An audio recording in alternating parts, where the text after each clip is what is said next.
আসসালামু আলাইকুম রহমতুল্লাহ। Hello everyone, কি অবস্থা সবার? আই হোপ সবাই ভালো আছেন। তো আজকে কথা বলবো কিছু টিকটকার নিয়ে। তো চলেন বেশি কথা না বলে ভিডিও শুরু করা যাক। এখন আমার বড় ভাই বয়স দিতাছে। সবাই চুপ থাকেন, বড় ভাই ভয়েস দিতে আছে, দেখি বড় ভাই কি ভয়েস দেয়। তোমরা আইজো আমার ভালোবাসা বুঝলাই না। তবে দেখো, আজকে কুকুর আমাদের ভালোবাসা বুঝলো, তাই কুকুরটি আমাদের সাথে আছে। আসলে ভাই তোরা এর থেকে বেশি ডিজার্ভ করস না, তোরা এটাই ডিজার্ভ করস। মাত্র 24 ঘন্টার লাইগা যদি ভুলা যায় আমার পরিবার পরিজন আছে, বহুত জ্ঞানী গুণী লোকের রাইতের ঘুম হারাম হয়ে যাইব। তার আগে বল, তোর কি প্রতিবন্ধী ভাতা হইছে? তোর মুখের মুখটা এরকম কেন রে ভাই? বাঁকা মুখ বেটা। শুধু একটা মুখ, কি সুন্দর একটা মুখ তুই বাঁকা করে রাখছে প্রতিবন্ধীর মতো।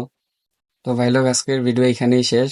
আমি প্রথম চেষ্টা করলাম, অবশ্যই আমার পেজটাকে ফলো করে যাবেন, আর ভিডিওটা কেমন হয়েছে কমেন্ট করে বলে যাবেন। তো ভালো থাকবেন, সুস্থ থাকবেন। আসসালামু আলাইকুম।